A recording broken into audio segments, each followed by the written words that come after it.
Todos os temas que nós tratamos aqui são temas que nós já conhecemos de uma maneira geral, porque a doutrina espírita se preocupa fundamentalmente na nossa forma de viver. Nosso estilo de vida é muito importante para dar o rumo da nossa existência. Nós estamos colhendo, estamos semeando todo dia, colhendo o passado e semeando o futuro.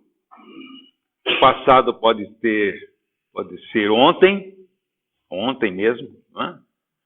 O futuro pode ser amanhã, ou daqui a pouco. Porque na lei de Deus, o que funciona é a lei de causa e efeito. E a lei de causa e efeito, ela funciona continuadamente, ininterruptamente. Nós não sabemos exatamente como nós vamos colher determinadas semeaduras, mas nós sabemos que isso vai acontecer mais cedo ou mais tarde. Às vezes, mais cedo do que a gente pensa, às vezes mais tarde. Agora ou depois, nesta ou noutra existência. Às vezes enquanto encarnados e às vezes depois de desencarnados. Não existe um padrão, vamos dizer assim, uma regra, porque na vida, na natureza, as coisas caminham assim, nesse sentido. Então nós vamos tratar de um assunto que é o perdão, o auto-perdão, que é tema que já nós conhecemos porque faz parte da nossa vida, de todos os dias. Nós vamos fazer aqui apenas uma reflexão para a gente pensar melhor nessa questão, que é uma questão fundamental. Talvez seja a questão do perdão, talvez seja o maior desafio da nossa vida. Porque o perdão foi o ensino que Jesus deu com mais veemência até o último momento da sua vida. É o ponto mais alto que o ser humano pode alcançar, pelo menos enquanto está aqui vivendo nesse planeta. E nós estamos ainda um pouco distante disso. Bom, para haver o perdão, tem que haver a ofensa. Senão, não há perdão. O Emmanuel nos lembra, assim, até com certo humor, que se nós não formos ofendidos, nunca vamos aprender a perdoar. Então, quase que é uma necessidade sermos ofendidos, de alguma forma, para a gente poder exercitar essa virtude que é realmente muito difícil. E na ofensa, tem o ofensor, ou aquele que ofende, e tem o ofendido, que é o que nós consideramos a vítima dessa ofensa. Na verdade, o que vai acontecer com o perdão começa na relação entre o ofensor e o ofendido. Quem que é o ofensor? Quem que é o ofendido? Quem que é o ofensor? Pode ser que o ofensor e o ofendido inicialmente sejam amigos, sejam parentes, sejam familiares, sejam pessoas que se conhecem, que se relacionam no dia a dia, mas pode ser também estranho. Se for bem próximo àquele com quem nos relacionamos, a ofensa adquire uma nova conotação. Parece que ela fica mais grave. Porque aí entra a questão aí da traição, por exemplo, né? Da traição, da ingratidão, que também pode provocar essa relação que nós estamos fazendo de ofendido e ofensor. Bom. Pode ser também que, já assim, eu presenciei isso, que o ofensor e o ofendido se confundem, porque às vezes a pessoa fala alguma coisa sem a intenção de ofender, e a outra se ofende. Então vira esse intercâmbio aí de... Aí você não... O que se acha ofendido, os dois acabam se sentindo ofendidos. E os dois acabam na condição de ofensores. Porque isso realmente acontece. Se desentendendo. Isso. Porque nem sempre a ofensa é intencional. A ofensa pode ser não intencional, involuntária. O Chico Xavier tem uma passagem muito comentada do Chico, que diz assim, que em certa ocasião, quem fala isso é o Carlos Bacelli, certa ocasião, falando sobre perdão, lá naquela preleção que o Chico fazia, a sombra do abacateiro, né, o pessoal, ele falando sobre o perdão, ele disse que ele tinha medo da morte. Mas como, Chico, você tem medo da morte? Você não pode ter medo da morte. Se você tiver por morte em nós, então. Né? Ele falou, mas eu tenho medo que pode acontecer depois. Porque, na verdade, eu quero partir dessa vida de uma maneira que menos pessoas tenham ressentimento de mim. Mas como vamos ter ressentimento por você? Você ofendeu alguém? Eu não quis ofender, mas é bem possível que eu tenha ofendido muita gente. Porque essa é a nossa condição humana. Mesmo sem querer, a gente está ofendendo.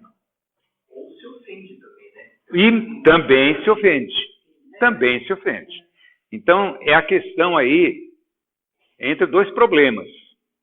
Entre a questão do melindre, que é um aspecto muito importante, o melindre, né?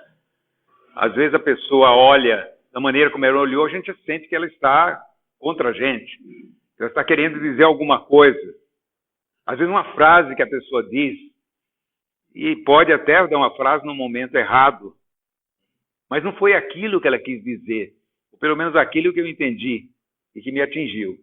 Então, dependendo da minha condição íntima, da minha sensibilidade, eu posso realmente absorver uma mensagem como se fosse uma ofensa, mas na verdade não é.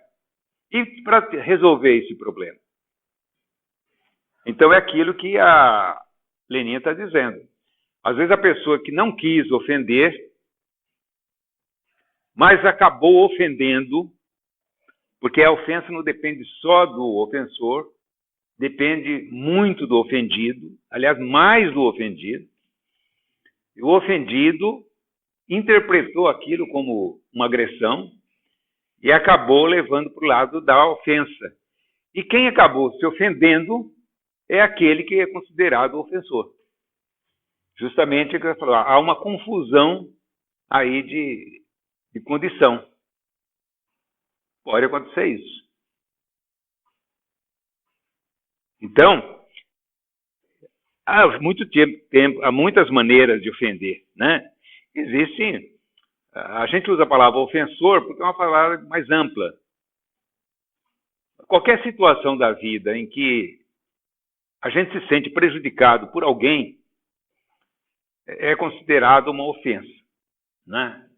Bastante se sentir prejudicado, sentir que você foi agredido, porque a ofensa o que é? Uma agressão. Quando ele se sente agredido, é porque houve uma ofensa, pelo menos do ponto de vista de quem está sentindo agressão. Pode não ser do ponto de vista de quem agrediu.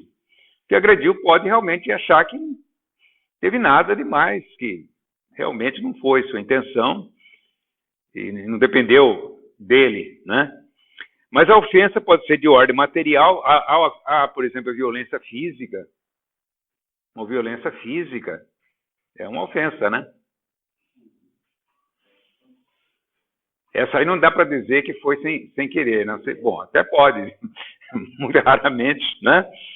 Há, por exemplo, a questão da dívida. Dívida mesmo. Uma dívida não paga, né? Uma dívida de qualquer ordem, pode ser uma dívida de dinheiro ou de favor, qualquer tipo de dívida. Omissão de afeto, né? Omissão de afeto. Exatamente, uma omissão de afeto, né? Também é uma dívida, que também se transforma em uma ofensa. A promessa não cumprida. Você prometeu e não cumpriu, né? Mas o maior da ofensa é o aspecto moral dela, nem é o material. Porque, na verdade, a ofensa, no fundo, ela é moral. Mesmo uma dívida em dinheiro, de recurso financeiro, ela acaba se tornando uma dívida moral também. Porque a pessoa deve, por exemplo, não paga o que ela devia pagar, e não dá, por exemplo, não dá uma satisfação nenhuma. Isso acontece. E, às vezes, o ofendido com aquela dívida, ele fica ofendido por causa disso. Por que fulano não me procurou? Para a gente acertar isso, simplesmente silenciou, desapareceu, né? Não me considerou. E isso é comum também acontecer. A gente vê que realmente tem um efeito. Então, aquilo que nós falamos da dívida pode ser que a dívida, ordem material, vamos falar, ordem moral, nós já falamos, ela pode ser voluntária ou involuntária. O ofendido pode interpretar mal a atitude do ofensor e ela se transforma naquilo que nós chamamos de mágoa. Mágoa seria uma ferida. A pessoa se sente magoada, se sente ferida. Só que é uma ferida na alma, não é uma ferida no corpo. Às vezes pode ser no corpo também. Mas a ferida do corpo dói menos do que a ferida da alma. Não dói? Se uma criancinha vier perto de você e te der um chute na canela, uma criancinha, aquilo dói, você tem uma reação naquela hora, mas é uma criancinha. Aí o que acontece? Você compreende que é uma criança. Está doendo. Fez até está saindo sangue. Você feriu. Mas não te feriu por dentro. Ela não te alcançou. Porque essa relação com a criança é a relação de quem a compreende. Onde há compreensão, o que acontece? Não existe ofensa. Até o Emmanuel tem uma frase que, na ocasião, soltava um decalque aí e tal, dizendo assim, quem ama, entende. Né?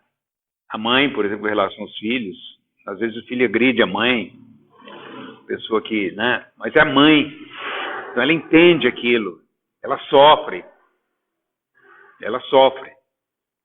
mas ela sofre mais o quê? Não sofre mais por ela sofre mais pelo filho. Esse é o verdadeiro sofrimento. Se fosse por ela abandonava o filho e tal, embora. Mas ela não faz isso. Porque existe uma relação aí mais profunda, que na verdade acaba anulando, né, muito do efeito. E esse efeito da ofensa, ele pode ser imediato, pode ser a médio prazo, pode ser a longo prazo. Às vezes uma pessoa fala alguma coisa, na hora você não sem nenhuma reação, mas depois, você pensando bem naquilo, não é isso? Você fala, puxa vida, fulano, o que fez comigo, hein? Então, às vezes, o efeito vem depois. Ou alguém entra no meio e para dar palpite, né? Para te alimentar, por exemplo, essa hostilidade, né? Contra a outra pessoa e acaba criando, né? Pode falar. Eu penso assim também, quem já passou por diversos desafios na vida, todo mundo passa, todo mundo. Mas quem passa e tenta tirar algum proveito, ele vai aprender a conviver, vai ter menos melindres e olhar as coisas por vários ângulos e tentar compreender, porque senão a gente não vive a vida se torna muito difícil. Então, que você falou uma vez, o segredo da vida está na convivência. E a convivência é aprendizagem, é evolução, é equilíbrio. É um desafio. É um desafio. E a gente já tem que ir aprendendo. Deixar os melindres de lado e enxergar as coisas por outros ângulos. Aí entram os dois aspectos, da questão da gente entender e de a gente aceitar. A gente pode até entender, mas a gente não aceita. Porque o entender é no sentido assim de você usar o raciocínio. O aceitar é o coração. Mas isso é uma questão de tempo, né? Quando você, do entender e do aceitar, eu acho que enquanto está no racional, depois passa a ser absorvido. Isso. Porque eu acho que qual a diferença de a gente ser capaz de entender uma criança e não entender um adulto? Porque eu acho que a criança, a gente reconhece que tem uma incapacidade por ser criança. Isso. Mas nós todos somos crianças em termos do aprendizado, em termos das capacidades, né? E a gente tem dificuldade de aceitar isso. Exatamente. E às vezes a gente não consegue nem racionalizar, porque a gente acha que aquela pessoa não tem o direito de ter essa atitude, porque a gente exige que ele tenha esse amadurecimento que nós também. Então, justamente, esse problema, essa dificuldade, né? Como se fala de entender até a gente entende, né? O problema é aceitar. Existe aqui às vezes um abismo, né? Entre entender e aceitar. Porque é uma questão de amadurecimento. A gente não sabe ainda como é que funciona isso no espírito, né? Mas há uma transição do conhecimento para realmente o sentimento. Entre você saber e você sentir, há uma diferença. Então, isso depende do amadurecimento. Aí está a diferença entre o intelectual e o sábio, né? O intelectual é aquele que realmente sabe, conhece. O sábio não é o que sabe viver. É outra coisa. É muito mais complexo o sentimento do que a inteligência. A inteligência é simples diante do sentimento. O sentimento é uma coisa muito complexa, que a gente está procurando se entender. Mas o que entra aí, qual é essa transição? É a vontade. A gente tem que ter vontade. Isso, exercitar a vontade. Se eu perceber que eu tenho que perdoar, que eu preciso perdoar, eu tenho que fazer esse esforço. Aí entra a vontade. Se eu não tiver vontade, vai ficar assim. Até eu perceber que realmente perdoar é a melhor solução para quem foi ofendido, né?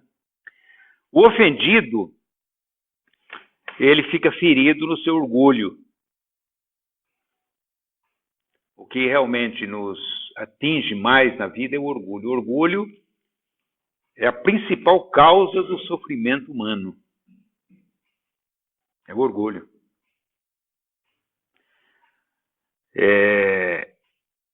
Isso nós chamamos de orgulho, no sentido negativo do orgulho, claro, né? A gente achar que tem um valor maior do que os outros, que está acima dos outros, que é superior aos outros, é superior àquele que nos ofende. A gente acha que é superior. Então, que a gente não merece aquilo. E que o fulano que fez isso, na verdade, ele não tinha esse direito de fazer. Né? E a gente acha que tem o direito de pensar assim. Quer dizer, então ele se sente usado, se sente subestimado, se sente violentado e, às vezes, traído, conforme a situação, não reconhecido. E num caso desse, como sempre, a gente é pego desprevenido. Porque numa relação de ofensa, a gente é pego desprevenido, a gente não esperava que aquilo acontecesse. Isso significa que a gente não conhece o outro. A gente não conhece. Porque se a gente conhecesse e já soubesse que ele era capaz disso, talvez a dor fosse menor. A dor fosse assim um tipo de um para-choque, né? A gente tivesse um para-choque para poder amortecer um pouco a pancada, né? Mas a gente não conhece. Então, quando isso atinge o limite da nossa tolerância, aí vem então a mágoa. Muito bem.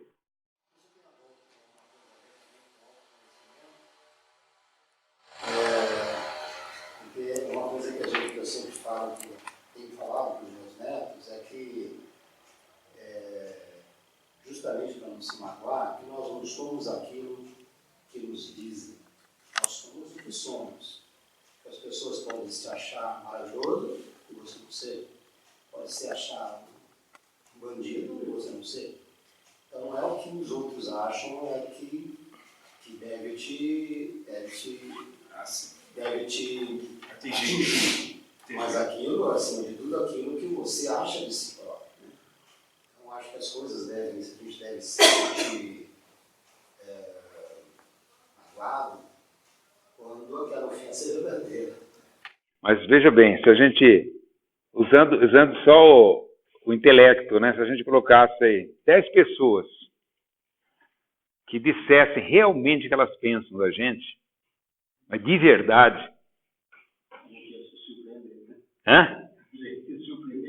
já me surpreenderia. Então, por quê? Porque cada um de nós tem uma visão, tem uma interpretação, né? E não são iguais. Cada um ia falar uma coisa. E a gente vai surpreender, porque a gente, na verdade, também não se conhece o suficiente. Alguém vai dizer alguma coisa que a gente acha um absurdo. Isso não é assim. Isso é um absurdo. Segundo o ponto de vista nosso, é absurdo mesmo, né? Mas segundo o ponto de vista de quem falou, não é. É assim? Funciona? Agora, quem ofende pode ter agido involuntariamente, como a Leninha falou, ou pode ter agido realmente com dolo, com egoísmo, às vezes com maldade, e às vezes por uma circunstância. Uma circunstância, só daquele momento. Então, aquilo não vai perdurar. Então, naquele momento, o indivíduo não sabe o que as pessoas estão sentindo, os problemas que elas estão passando. Nós não sabemos. Às vezes a pessoa está num dia amargo, difícil. Vamos falar uma coisa para ela, justamente na hora errada, né? E podemos ter uma reação que nos atinge, que nos ofende. Então, existem muitos fatores. Por isso que Jesus tratou isso com muito carinho, né? Essa questão. O ofendido, então, ele leva mágoa, raiva, desprezo, ódio, vontade de dar o troco e pode partir para a vingança. Ou pode não partir para a vingança. Pode simplesmente engolir aquilo e ficar curtindo aquele sentimento contra a pessoa que ele achou que o ofendeu. Que o ofendeu, né? Não é que ele achou, que o ofendeu. Porque se ele se sentiu ferido, é porque foi ferido. Se ele se sentiu ofendido, é porque ele foi ofendido. Mesmo que o outro não tenha querido ofender. Não é isso? Tanto um quanto o outro, o resultado final ainda está sendo orgulho, né? Exatamente. Tipo assim, Por isso, voluntário ou involuntariamente, a pessoa se sentir, guardar aquilo, de alguma forma, aí o orgulho está prevalecendo ainda, né? Ah, sim. Por isso que quando Jesus fala falando para o povo, né? O povo, quando fores ao templo orar, deixa a sua oferenda diante do altar, vem primeiro reconciliar com o seu adversário, depois volte e faça a tua oferta. É muito significativo isso, hein? Só essa frase, isso que Jesus falou, já deixa a gente meio preocupado, né? Quando fores ao templo orar, deixa a sua oferta diante do altar, vai primeiro reconciliar com o teu adversário. Depois venha e faça a tua oferta.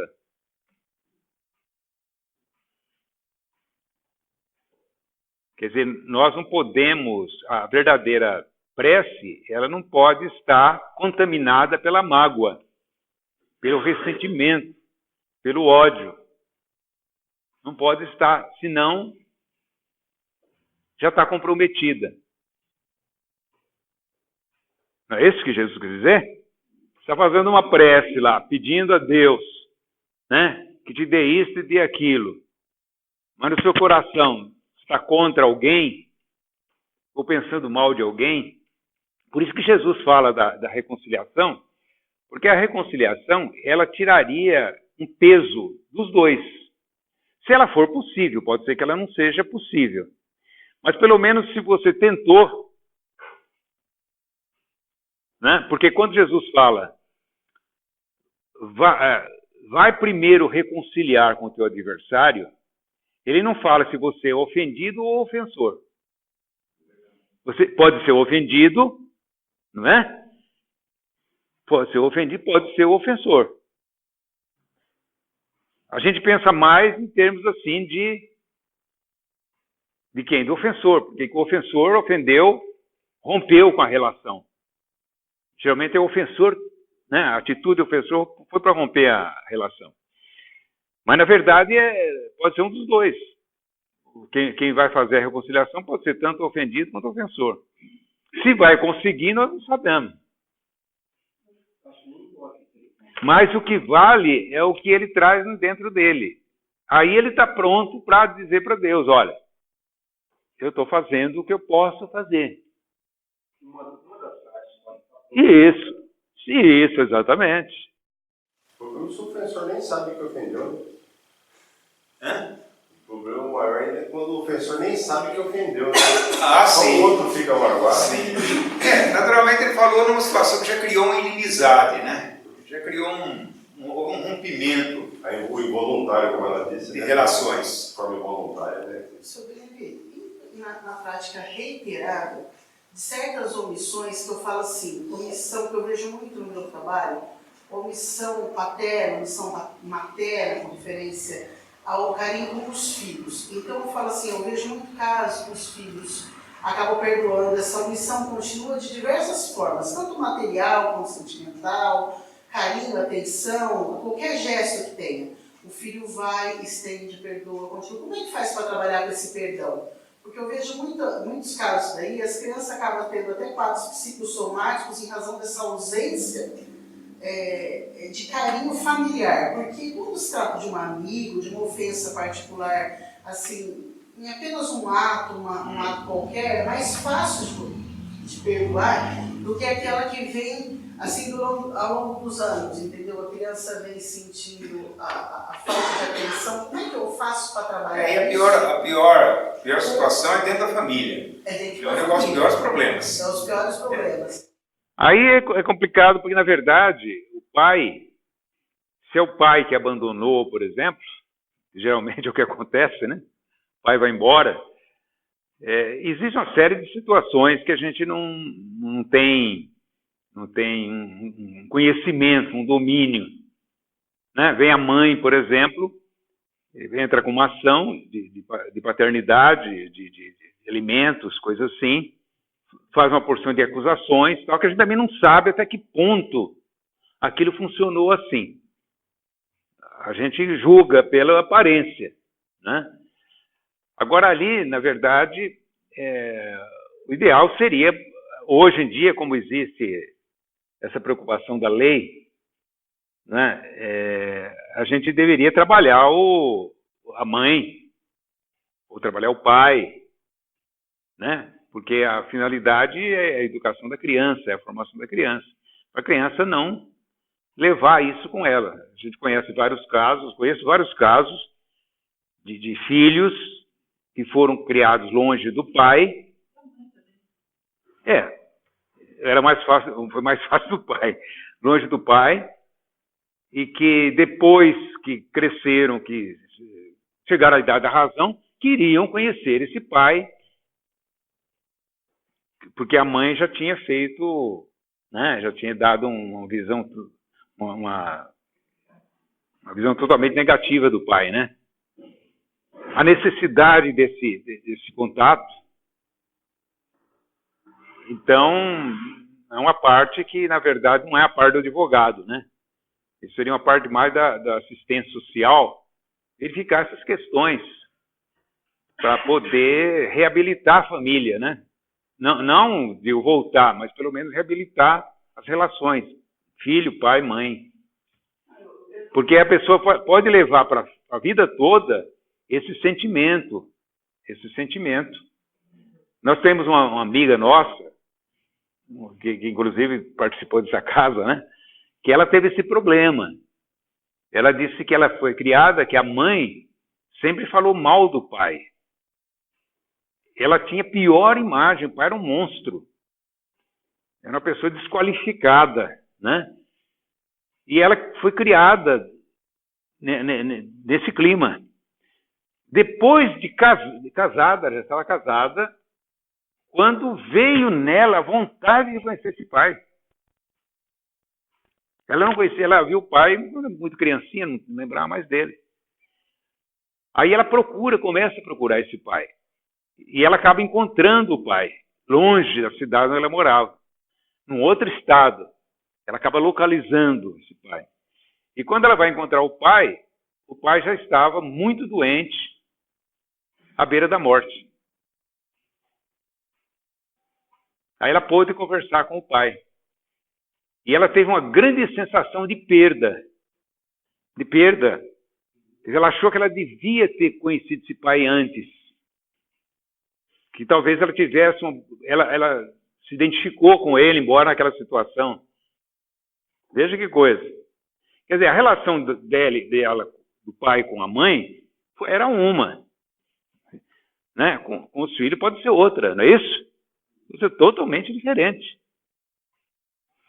Então, mas o que acontece? Esse pai desencarnou, evidentemente, levou para lá esse problema, quer dizer, ele teve ainda a aventura de que a filha o procurou, né? Ele ainda passou para lá, pelo menos com essa vantagem, senão ele passava para lá também sem essa oportunidade de conhecer a filha, porque a mãe nunca deixou a filha se aproximar.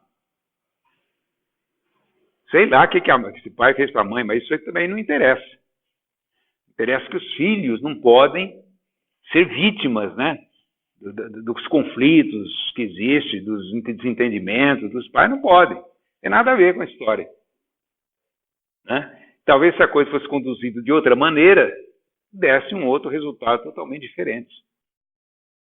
Está certo que nós todos somos imperfeitos, e certos pais são carinhosos em vários momentos com os filhos, e às vezes, recorrentemente, têm atitudes que qualquer um desaprovaria por completo.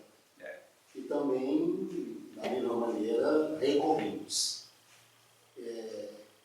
E isso, a gente sabe que deixa marcas, mas isso aí eu acho que é uma coisa assim, que deve ocorrer com muita facilidade, porque nós temos as nossas imperfeições. Exatamente. Mas tem coisas que a gente observa e que nos ferem. Acho difícil trabalhar com perdão nesse caso. Então, porque eu um acho- perdão assim, Se tem que ser confunde, recorrente se por confunde vários com motivos, né? Porque anuência. Às vezes a palavra perdão fica muito pesada, é melhor já compreensão, né?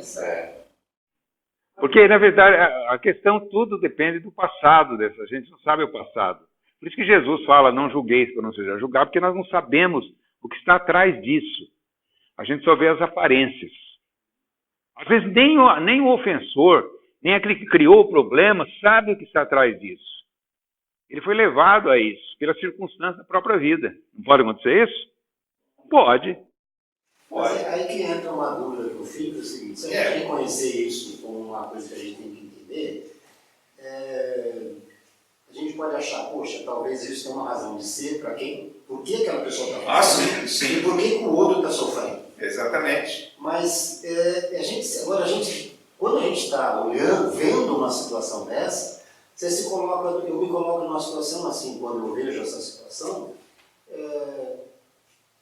calmo, e me sinto anuente, ou interfiro e estou interferindo numa coisa que não é um mal, é uma coisa...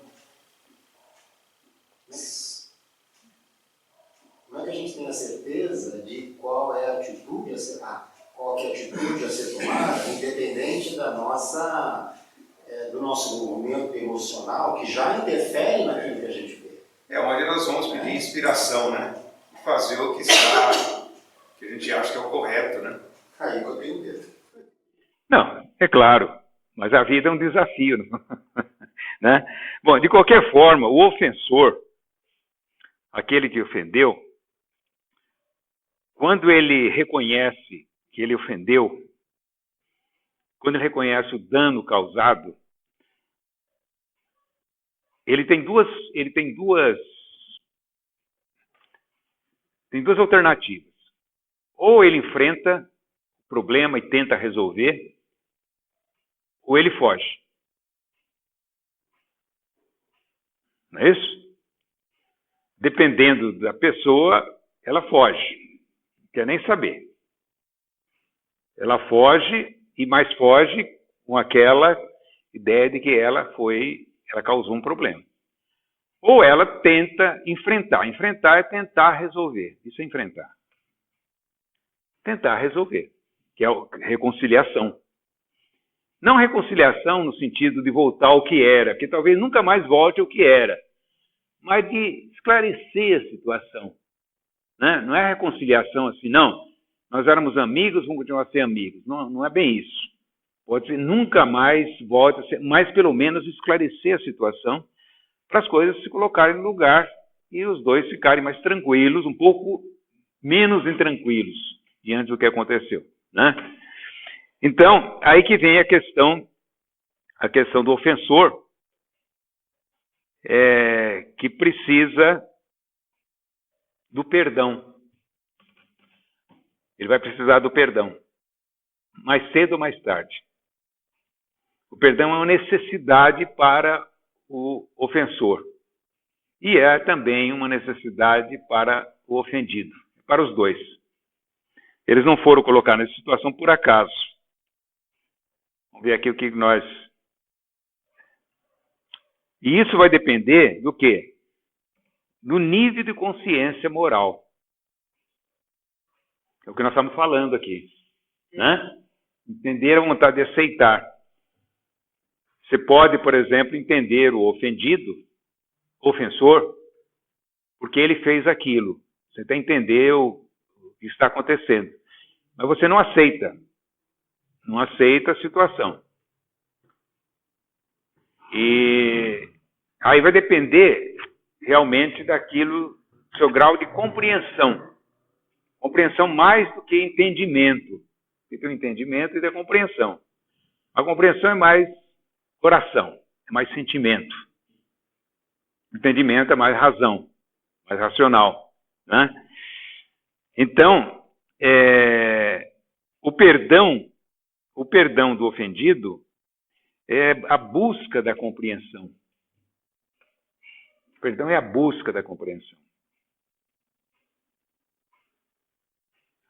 A gente nunca vai saber realmente se tudo ficou resolvido. Dificilmente vão resolver 100%, mas se resolver 70%, 75% da situação já deu, né? Já é um perdão. Então, o perdão é essa busca da compreensão. Quando a gente compreende ou procura compreender o que aconteceu, o sofrimento é menor. O sofrimento do ofendido é menor. Isso funciona, como nós falamos, como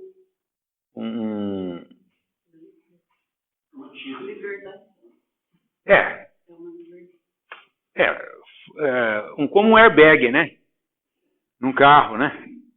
Dá uma pancada, aquilo, para você não receber todo o impacto da violência da pancada, você tem a compreensão que vai amortecer o seu sofrimento. Você pode sofrer, vai sofrer, mas vai sofrer com mais resignação, né? Com mais resignação.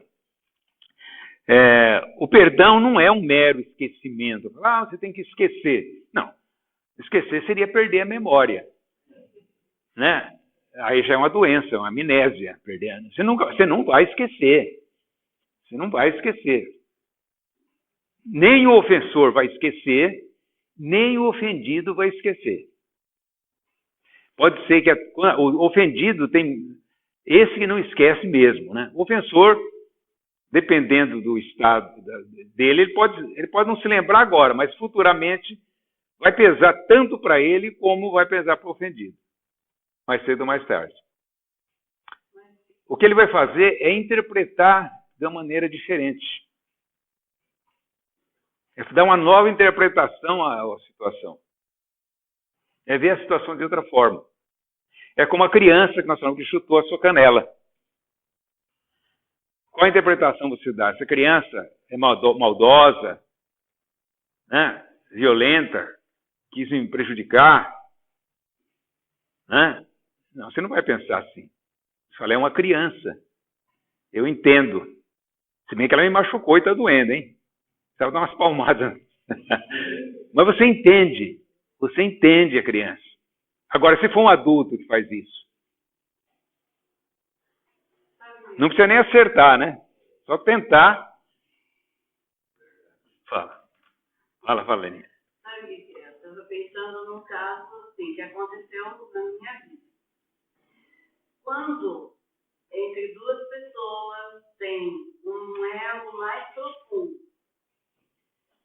de afinidade, acontece um desentendimento aqui, outro ali, eu tive grandes desentendimentos, mas uma das partes teve compreensão, teve esse exercício da vontade.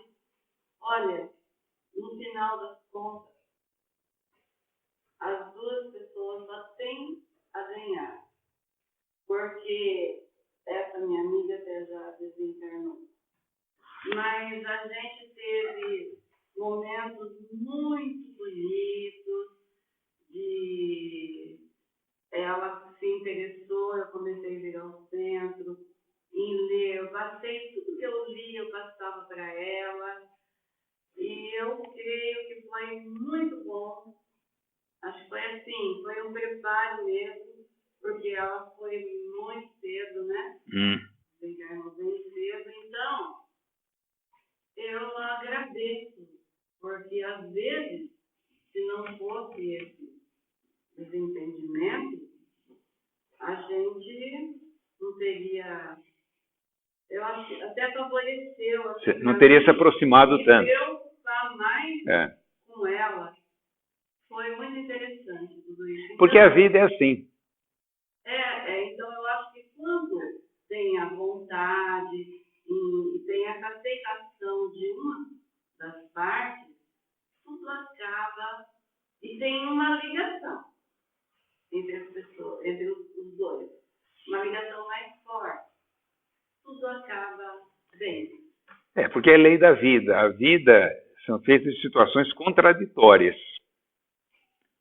Nós julgamos, como a nossa capacidade de percepção da vida é muito restrita, muito pequena, nós chegamos muito pouco do que acontece conosco. Nós chegamos ao imediato. O problema nos atinge o sofrimento agora. Nós estamos preocupados com o agora. Nós não sabemos em que aquilo pode se transformar. Às vezes é necessário uma situação dessa para ocorrer depois a oposta. Aí depende de saber levar, de quem vai comandar a situação. Aquele que tiver mais condições, mais amadurecimento, né? Mais conhecimento espiritual, mais vontade, né? Esse vai conduzir a situação, vai saber conduzir. Então, a vida é assim. As coisas não acontecem de uma maneira lógica na nossa vida. É um labirinto que nós entramos e aquilo vai, né? É só cada um examinar a sua vida, ver o caminho que percorreu até hoje, tentar traçar esse caminho e vai ficar realmente admirado do que já passou, de como é que foram situações, e que muitas vezes as situações difíceis, complicadas, acabaram sendo causa de soluções lá na frente. Né? Para nós, como nós enxergamos pouco, nós não percebemos essas ligações. Na lei humana é assim, quando a pessoa comete um crime, vamos falar do crime, porque o crime é o máximo, né, que nós podemos fazer contra a sociedade.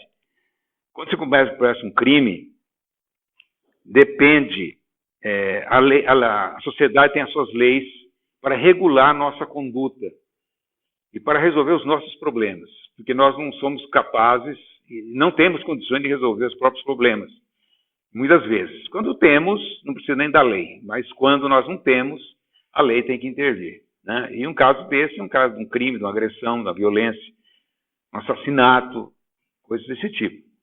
Aí entra realmente a sociedade com todo o seu aparato policial, judicial, né? Com toda muita coisa para resolver o problema, e existem os tribunais que vão realmente, finalmente, tomar as decisões se nós somos o culpado ou não somos, ou somos inocentes, né? É assim que funciona a lei. E ela demora um pouco até para resolver isso, porque precisa ter cuidado, a coisa não pode ser resolvida assim, de repente. Todo cuidado é pouco. Mas é interessante que na lei divina não há necessidade de tribunais, nem de julgamentos assim, porque na lei divina o julgamento é um auto-julgamento. O réu é que se julga. É o réu que vai dar a sua própria condenação ou sua absolvição. É o réu que faz isso. E ele não precisa nem de advogado. Por quê? Porque isso acontece em nível de consciência, consciência moral. É assim que funciona a lei de Deus. A lei humana, ela não tem acesso ao nosso sentimento. Ela não sabe se o indivíduo matou o outro porque tem ódio dele, porque não é com a cara dele e tal. Mas a lei divina, ela sabe tudo. Ela sabe tudo que moveu o indivíduo para praticar aquela determinada ação. O sentimento dele, como ele se sentia antes, durante e depois do que ele praticou. E é baseado nisso que vai haver esse auto-julgamento. Então, é uma lei perfeita. É uma lei que leva em consideração todas as circunstâncias. E nós,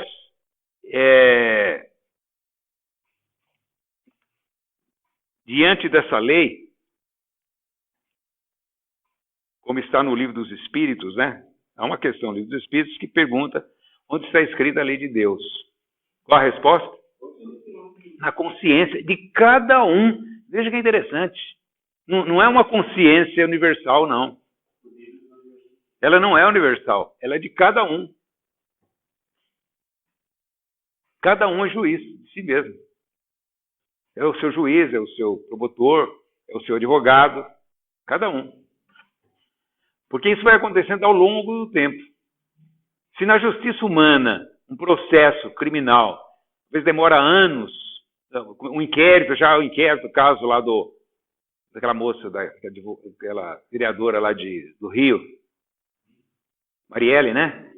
Até hoje não desvendaram, né? Está na fase de inquérito ainda. Não é isso? Está no inquérito. Então, dentro se descobre se... Então, o que acontece? Na lei divina, isso não tem tempo. Não tem tempo. Se demorar 1, 2, 4, 5 encarnações, 10 encarnações, não tem tempo. O tempo não é fator. O tempo só é o fator para o amadurecimento do espírito. O espírito é que vai amadurecendo até ele tomar consciência dele mesmo, até ele primeiro entender, para depois ter vontade de aceitar. E isso vai demorar. Aí a gente vê, principalmente nas obras de André Luiz, que a gente tem estudado, nas sextas-feiras, né? A gente vê que espíritos, por exemplo, que cometeram crimes lá no passado, né? Às vezes demoram para eles tomarem consciência. Outros não. Outros tomam consciência logo em seguida. Isso depende de cada um. Não existe tempo. O fator que funciona é a individualidade. É cada um, é o seu próprio juiz, é o seu próprio tribunal, e vai se julgar.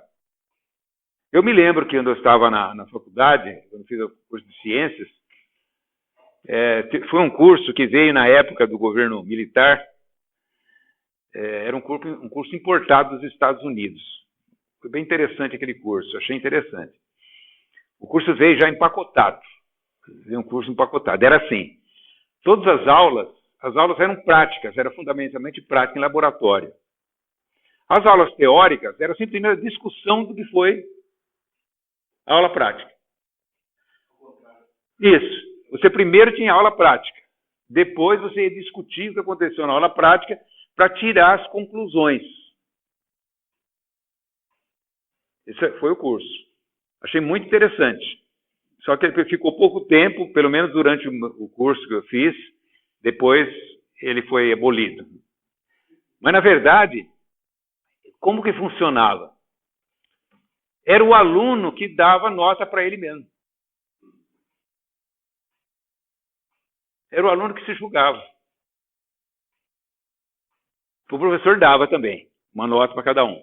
Mas o aluno dava uma nota para ele. Para ver o desempenho dele, como ele acha que ele está. O que ele aprendeu, o que deixou de aprender. Então, isso justamente fazia com que o aluno se sentisse responsável por si mesmo. Porque ali o que tinha que contar é realmente o crescimento dele. É quanto ele ia crescer diante dele mesmo, dentro da consciência dele mesmo. É uma questão de consciência. Veja que interessante.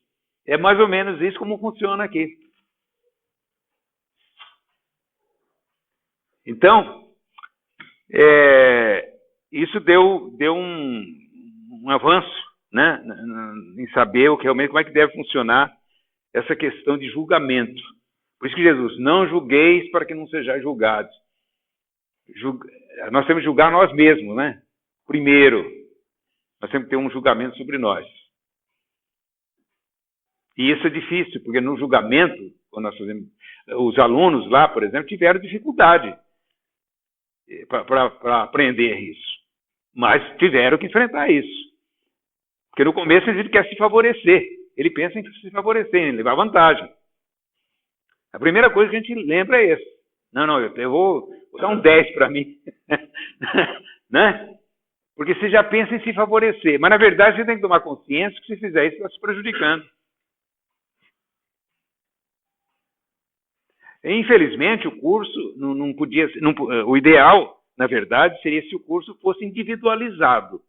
Aí seria melhor ainda, mas não era. Era um curso para uma classe toda de alunos, né? Se fosse melhor ainda. Porque no individualizado você ia ver o seu crescimento em todo sentido. Mas você tem que sair com a consciência de que você tinha que formar nos seus alunos essa consciência de auto-julgamento, de autocrítica. O que a doutrina espírita faz? Se vocês não leram, quem não leu, precisa ler esse livro aqui, ó. Já pus assim, não. Revolução Espírita. Deve ter Paulo Henrique Figueiredo. Esse autor, ele começa a falar do Espiritismo, ele vai falar da Revolução. É um livro meio... tem na biblioteca. Ele vai falar do Espiritismo e vai mostrar o seguinte, a primeira coisa que ele coloca, eu acho que é o mais importante de todo o livro, é que o Espiritismo, a finalidade do Espiritismo é ensinar a autonomia moral. Autonomia moral. Essa é a finalidade principal do Espiritismo. Que seria isso, a verdade. Isso, autonomia moral é aquela capacidade que você vai adquirir de se julgar primeiro. Fazer o seu próprio julgamento.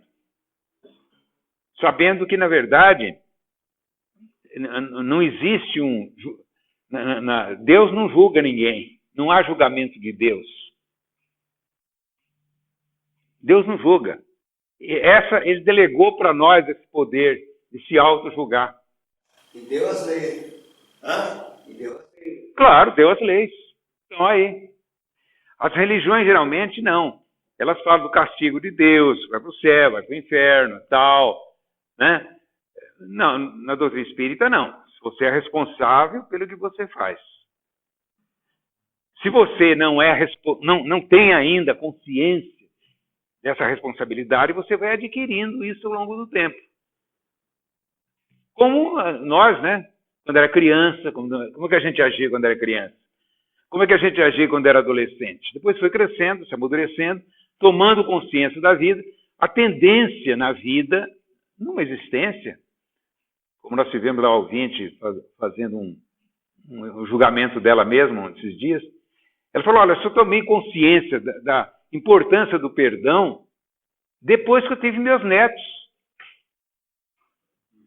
Depois que eu era avó. Aí que eu fui saber o que é o perdão, a necessidade do perdão. Aí eu vi quantos erros eu cometi e quantos problemas eu teria evitado se eu tivesse tido outro tipo de comportamento. Por quê? Porque ela fez essa autoanálise dela, o crescimento dela. O espírito vai fazer isso. Né? Bom, na verdade, já está no final, aqui a gente tem que correr um pouco. É o seguinte,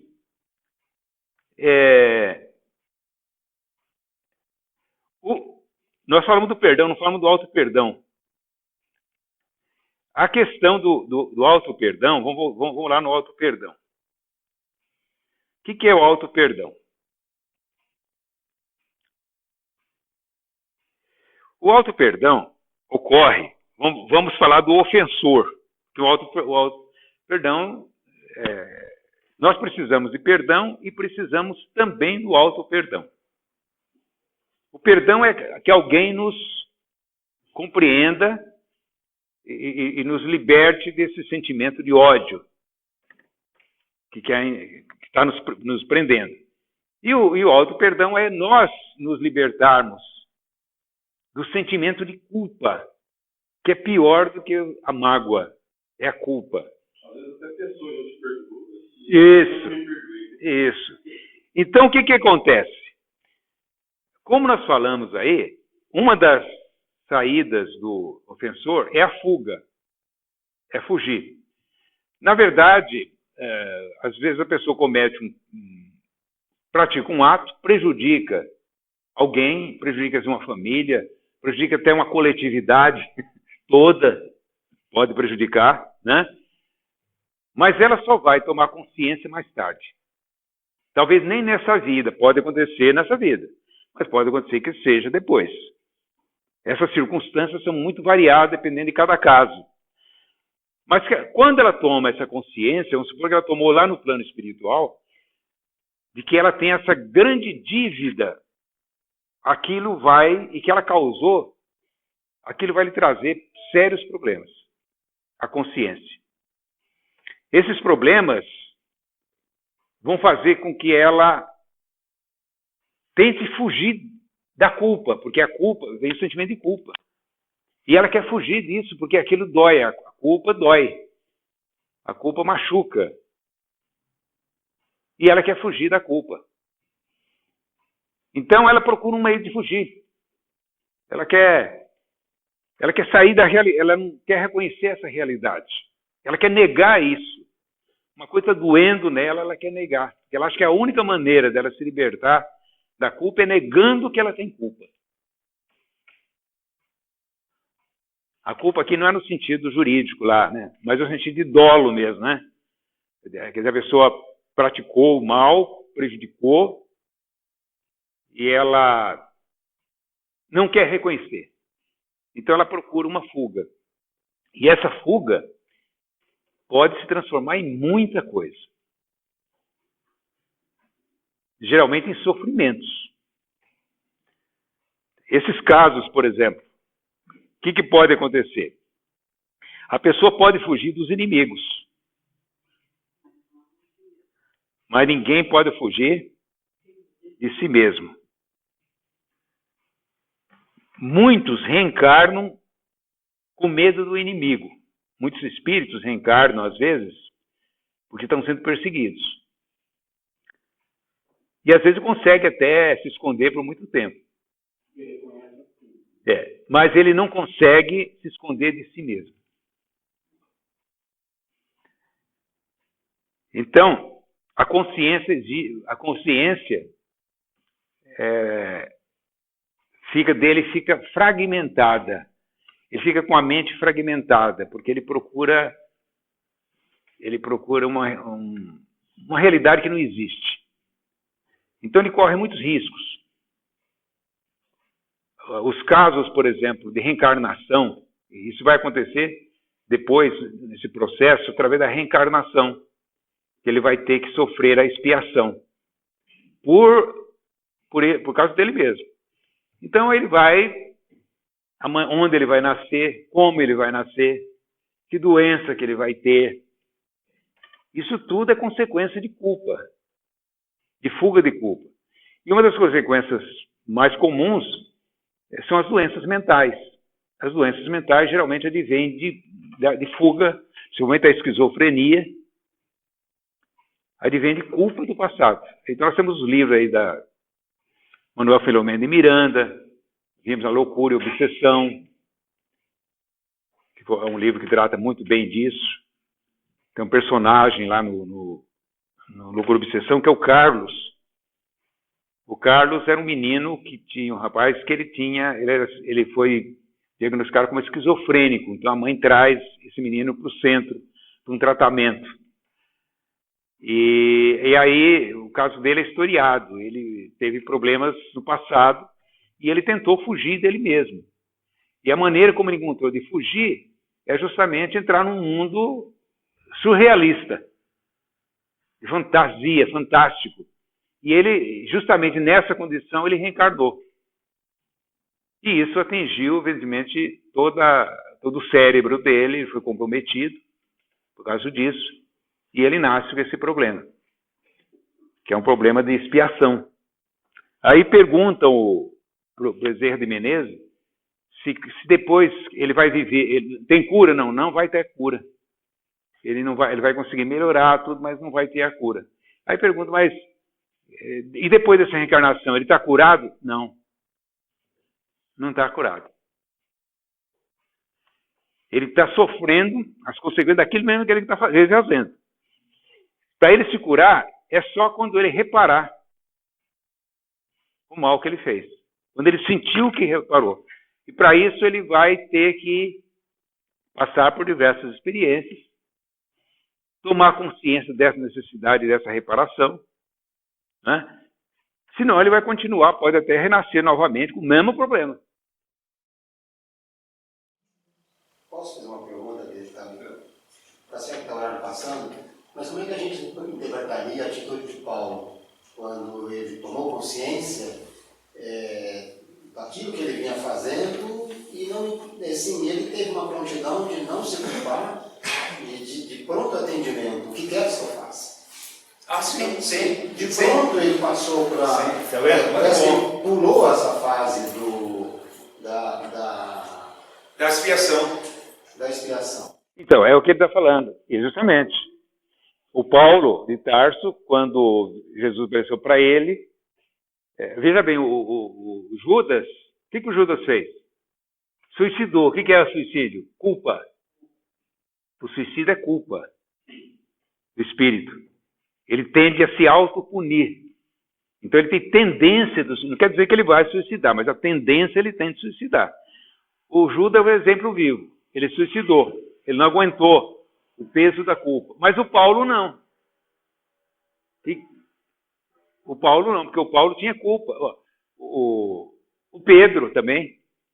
O Pedro também não traiu Jesus? Traiu. Traiu Jesus. Diz que não conhecia Jesus, está na traição. Né? O Pedro traiu Jesus. Da mesma forma que o Judas. Só que o que o Pedro fez não foi pior do que o Judas fez. Não é isso? Então o que acontece? Só que o Pedro também viu de outra forma. Ele foi reparar o que ele fez. E o Paulo também. O que queres que eu faça?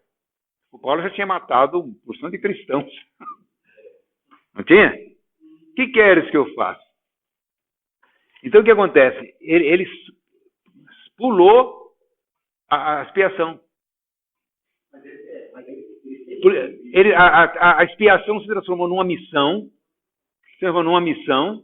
Ele morreu daquele jeito. Mas ele morreu livre da culpa. Então a gente vê, né, como é que funciona essa lei. E ainda assim ele sofreu a reação daqueles que se sentiram prejudicados ou mortos por ele? Ou ele, por ter pulado essa fase e partido por uma ação benéfica, de restauração e tudo, o livrou disso? Quem? Porque o Paulo não tinha matado muitos cristãos?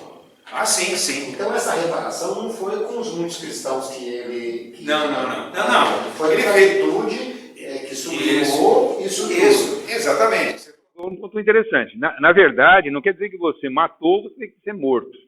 Não quer dizer isso. Né, Bardem? Você tem muitas maneiras de reparar um mal. Tem muitas maneiras. Você pode reparar o mal com uma atitude elevada. Isso. Você está entendendo? Nessa atitude elevada, você vai beneficiar tanta gente. Porque o Paulo, na verdade, trouxe o cristianismo para nós. Nós não conheceríamos Jesus se não fosse o Paulo. Sim, mas assim, Veja. É incorreto eu pensar então que ele foi, de uma certa forma, blindado, porque a atitude de revolta daqueles que se sentiram mortos por ele, Paulo se sublimou, mas aqueles não. Sim, isso, tá tudo bem, ótimo. Além do que, então, o que o Jorge está colocando é o seguinte: você tem que se redimir diante de você e diante daqueles que você prejudicou. Porque aquele que você prejudicou, eles passam a ser seus adversários, seus perseguidores. Você tem mais essa. Se eles não te perdoarem. Porque se perdoar, você não vai ter esse tipo de problema. Você vai ter só com você. Hã? Isso.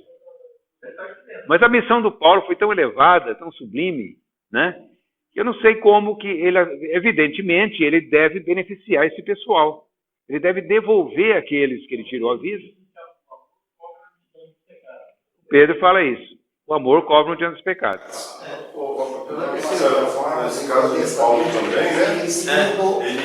Ele era de forma judaica, ele seguindo o que ele cria, pela lei de matar os cristãos, ele estava também seguindo o entendimento que ele tinha até então, né? Isso, tipo assim, era a crença que não tinha em relação aos cristãos. Sim. Então, por exemplo, para ele era certo aquilo, né? O Paulo era um mal, né? O mal que estava. Porque eu acho que também tem o fato de que quando Jesus disse: "Conhecereis a verdade, ela vos libertará", na complexidade dessa verdade, né? Daqui, do lado, do passado, também isso dá uma certa resposta. Na verdade, exatamente. Só que a verdade para Jesus é bem ampla, né? A verdade para Jesus é o amor. Amor é a expressão mais sublime. Nós ainda não conhecemos a essência do amor, né? Na verdade, não sabemos amar, como Jesus ensinou. Mas a essência é essa. E a gente vai ver que o Paulo é um exemplo, Pedro é outro exemplo, né? Quer dizer, fizeram coisas erradas, mas eles souberam superar isso. E o Judas é exemplo do fracasso, do suicídio. Ele não suportou. Nós temos dois casos na literatura. Uma eu acho que é no livro Renúncia. Que é o reencarnar porque ela quer auxiliar alguém.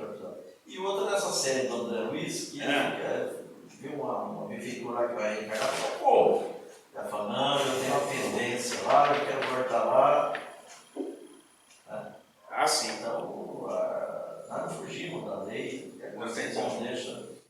Porque fugir da lei seria conseguir fugir de si mesmo. Porque onde está a lei? Em nós. Fugir da lei seria fugir de si mesmo. Dá para fugir de si mesmo? Não dá. Podemos fugir da lei humana. Quer dizer, quantos casos hoje está um pouquinho mais difícil. Mas no passado, quantos crimes eram cometidos que passavam, ninguém nem está sabendo. Ninguém nem percebia. Quanta violência. Tem umas histórias, tem conta a violência dentro do Vaticano. Homicídio de papas, né? Envenenados, né? Exatamente. Quantos que houve? Então, e não ficava nem... É claro que esses casos vão ser resolvidos depois. Isso vai... tem tempo ainda. Bom, pessoal, é isso aí. O auto-perdão... sim, que é o auto-perdão. Justamente isso. O auto-perdão seria justamente essa capacidade do indivíduo reconhecer a sua limitação e saber que ele não está perdido.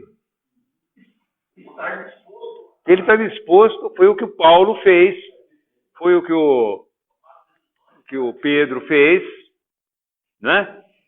Porque, e foi o que o Judas não fez, não se perdoou. Ao contrário do auto-perdão, é a autopunição. E a autopunição é o suicídio, que é a expressão mais... Né? Então, quantos espíritos nascem, por exemplo, por causa da falta do auto-perdão? Eles não se perdoaram. Esses acontecimentos, expiações coletivas, muitos que morrem. A grande parte deles é onde faltou o auto-perdão.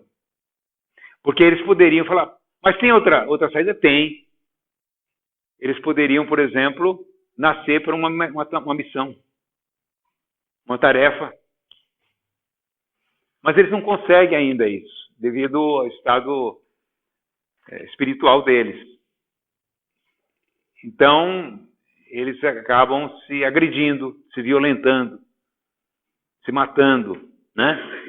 Já nascem condenados.